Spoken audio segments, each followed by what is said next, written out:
Hi guys வணக்கம். நான் உங்க நவீன். ஸோ இன்னைக்கு நவீன் மூவி ரிவ்யூஸ்ல பார்க்க போற movie Suriya Saturday. So Suriya Saturday வந்து சனி போத்தா சனிவாரம் இந்த படத்தோட வந்து தமிழ் டப்பிங் தான் நான் பார்த்தேன். ஸோ வந்து சூர்யா சாட்டர்டே எப்படி இருந்துச்சுன்னா எனக்கு உண்மையிலே ஒரு குட் கொமர்ஷியல் படம் ஆஃப்டர் லாங் செம்ம படமா இருந்துச்சு அப்படின்னு சொல்லி நான் ஃபீல் பண்றேன்.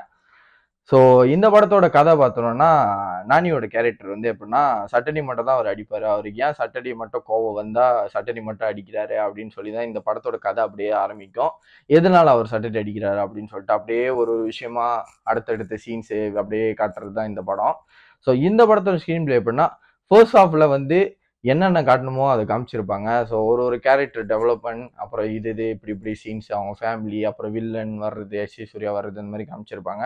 ஸோ செகண்ட் ஹாஃப்ல வந்து ஃபைட் சீனா வந்து அப்படியே ஒரு மாதிரி கதையா போவோம், அப்புறம் ஒரு மாதிரி முடிப்பாங்க. ஸோ இந்த படத்துல ஃபர்ஸ்ட் ஹாஃபோ செகண்ட் ஹாஃபோ சேர்த்து பார்க்குறப்போ டூரேஷன் செம்ம கூட. ஸோ டூரேஷன் செம்ம கூடியா இருக்கப்போ சில லேக் இஷ்யூ இந்த படத்துல இருந்துச்சு. பட் என்டர்டெய்னிங்காகவும் காமெடியும் நல்லா இருக்கும் உள்ள. ஸோ வந்து சில என்டர்டெய்னிங்கான சீன்ஸும் வச்சிருப்பாங்க. ஃபைட் சீன்ஸ்லாம் வாய்ப்பே இல்லை, செம்ம டாப் நாச்சா பண்ணியிருப்பாங்க ஃபைட் சீன்ஸ் எல்லாமே. ஸோ இந்த படத்துல நானியோட அப்புறம் சூர்யாவோட பெர்ஃபார்மன்ஸ் பத்தி சொல்லி ஆகணும். நானி ஒரு கமர்ஷியல் ஹீரோவா என்ன பண்ணுமோ அது பக்காவா பண்ணியிருந்தாரு. சூர்யா வழக்கம் போல ஒரு வில்ல மாதிரி செம்மையா பண்ணிட்டாரு. அவரு ஸ்கோர் பண்ணிட்டாரு. நடுவில் இந்த ராயனு அப்புறம் இந்தியன் டூலாம் வரப்போ அவரோட பெர்ஃபார்மன்ஸ் பெருசா எனக்கு வெளியே தெரில. பட் இது வந்து அவருக்கு ஒரு செம்ம ஒரு வில்லனிசம் மூவியா இருக்கும். நல்லா ஒரு வில்லனை பார்த்தா ஒரு கோவம் வரணும்ல, அந்த மாதிரி சூர்யா பண்ணியிருப்பாரு. உண்மையிலே செம்மையா இருந்துச்சு. பிரியங்கா மோகனுக்கும் நல்ல ஒரு கேரக்டர் தான் இந்த மூவில. ஸோ வந்து ரொம்ப ஹீரோயின் வாமா மின்னல்னு வந்து போற கேரக்டர் இல்ல.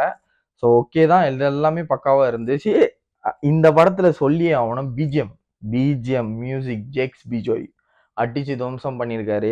ஒரு சீனுக்கும் இன்டர்வலுக்கும் சரி, ஒரு வர ஃபைட் சீனுக்கும் சரி, கிளைமேக்ஸ்ல வர பிஜிஎம்க்கும் சரி, எல்லாமே செம்மையா டாப் நாச்சா பண்ணியிருந்தாரு.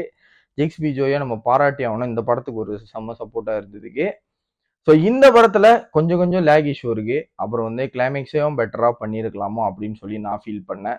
கொஞ்சம் கமர்ஷியலான விஷயங்களை வந்து ஆட் பண்ணிட்டாங்க. அதெல்லாம் பார்க்கலாம். பட் என்ன சில விஷயங்களை வந்து இன்னும் கொஞ்சம் பெட்டரா அமைச்சிருக்கலாமோ அப்படின்னு சொல்லி நான் ஃபீல் பண்ணேன். அவ்வளோதான் இந்த மூவிக்கு நான் கொடுக்குற ரேட்டிங். ஸோ இந்த மூவியில் அதாங்க எனக்கே லேக் இஷ்யூ கொஞ்சம் இருந்துச்சு. கிளைமேக்ஸு இன்னும் கொஞ்சம் பெட்டராக மேக் பண்ணியிருக்கலாமோ அப்படின்னு சொல்லி நான் ஃபீல் பண்ணேன். மற்றபடி இது ஒரு என்டர்டெய்னிங்கான கமர்ஷியல் ஃபிலிம். நீங்கள் எல்லாரும் ட்ரை பண்ணலாம். மீண்டும் ஒரு வீடியோவில் சந்திக்கிற மறக்காம வீடியோ லைக் பண்ணுங்கள், ஷேர் பண்ணுங்கள், அப்புறம் சேனலை சப்ஸ்கிரைப் பண்ண மறந்துடாதீங்க. நன்றி, வணக்கம்.